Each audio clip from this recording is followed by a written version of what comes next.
Ever want to elevate your hammer alert from novice to Zen master? Well, we're going to get in the weeds today and show you how to step up your game next on N1JU Amateur Radio.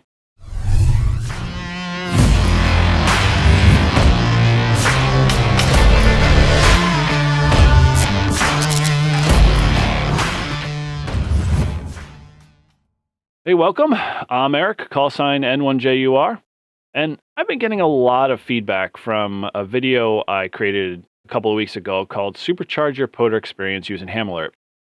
I'll leave a link up at the top right-hand corner if you want to check it out. I'm finding that many novices still just kind of set up Ham Alert and never really leverage any of its superpowers.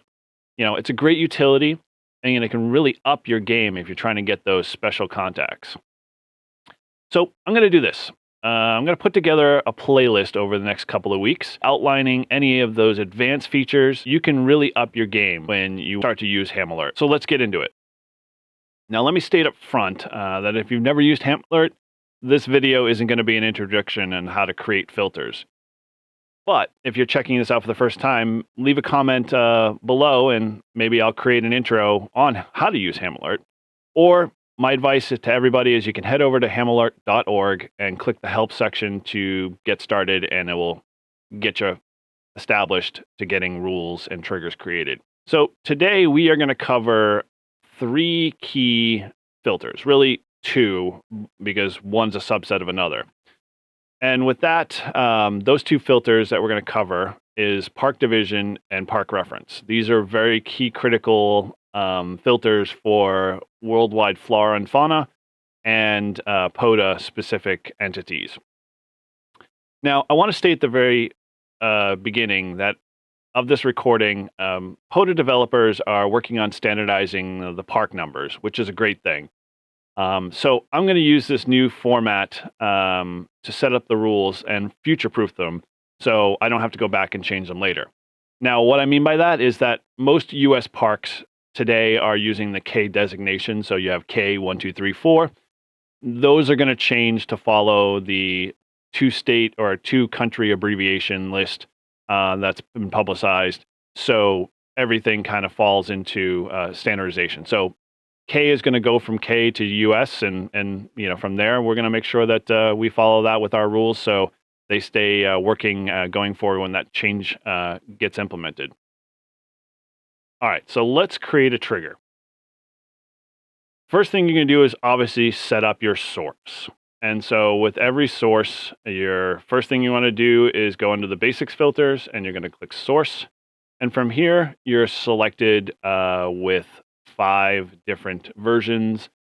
I usually, in this case, since it's POTA specific, and because I want my notifications to be pure and clean, I'm going to select POTA.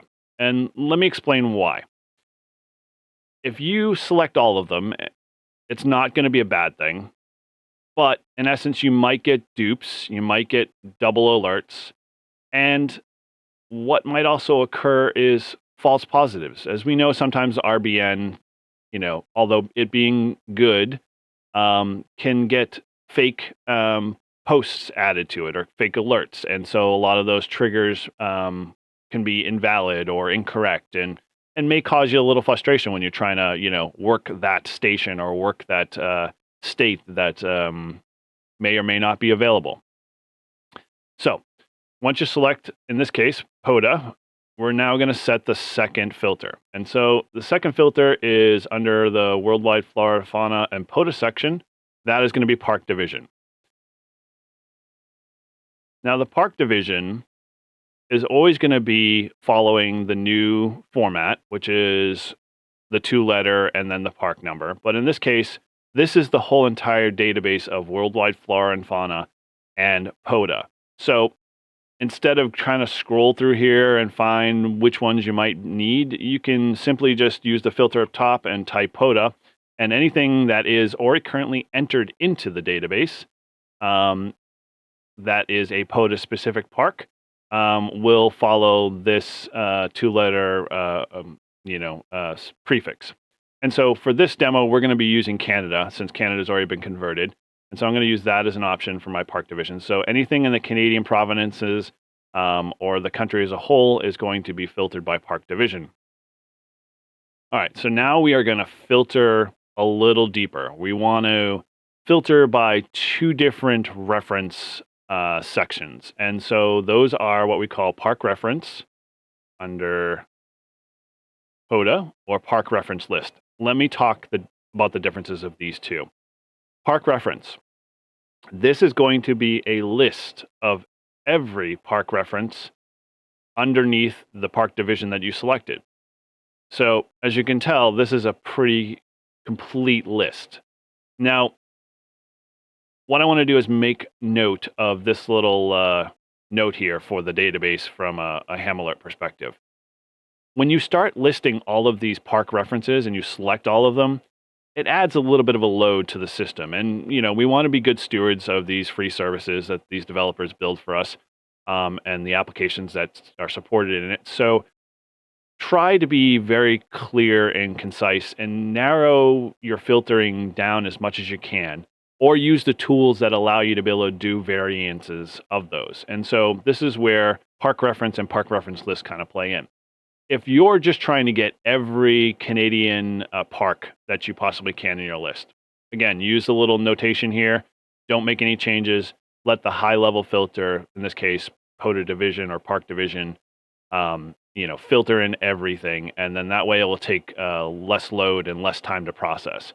Now, if you have a park reference, so say you're working a specific park, or a group of specific parks that you've been trying to get in order to be able to complete a certain provenance, and they keep eluding you, this is where you can go through that list and add in, or select just by typing in, whatever the park number is, and it will show up there in the list. And then you can select that and keep adding park references. Now, I would say to try to keep this list minimal. So if you find you've already achieved most of the parks in a specific area and you're just trying to narrow it down to those specific references, this is where you're going to use that. Now, if you just starting out and say you want to do all of the areas or a subset of parks because you're specifically trying to widen the filter a little bit but still keep it narrow, this is where park reference list shines. Now, this list, you're going to have to do a little heavy lifting to. And it's not a big deal because what we're going to do is from here, we're going to head over to the park list page because this is where you're going to find that information. And again, using Canada, sorry, as the list here, you got to be logged into your Parks on the Air PODA app page. I already did a filter for all of the Canadian stations here.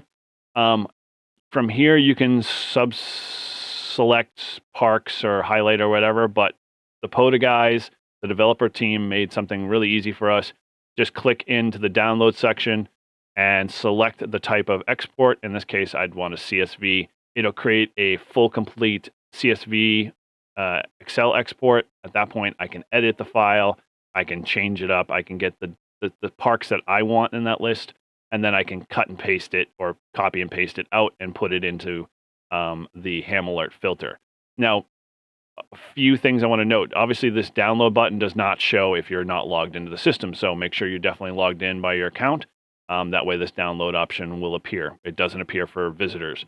And this list can be huge. So if you want to basically filter this more, make sure you just do the download export because it will export the whole entire list for you versus just doing page by page.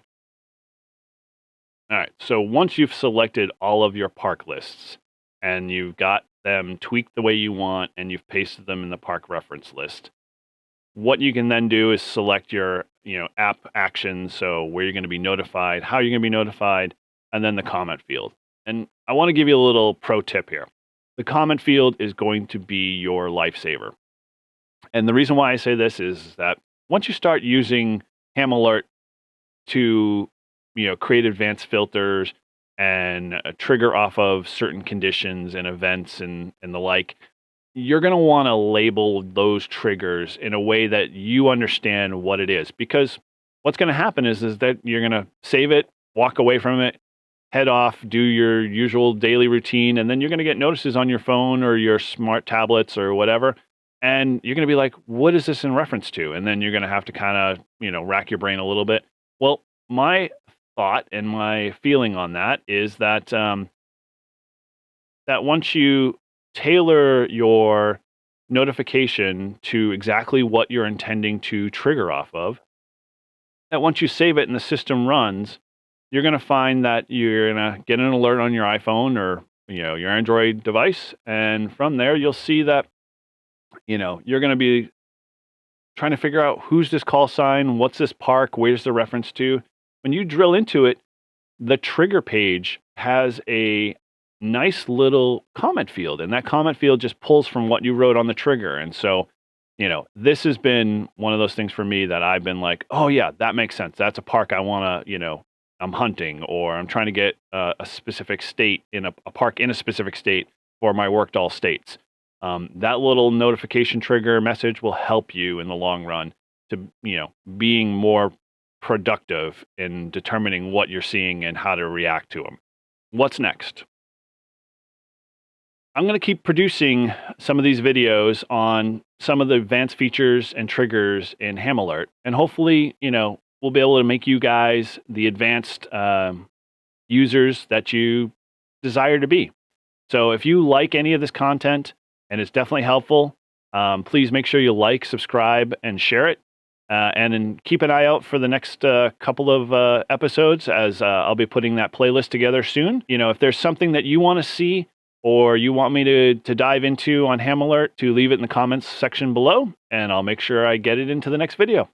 Thanks again for watching, and 7-3.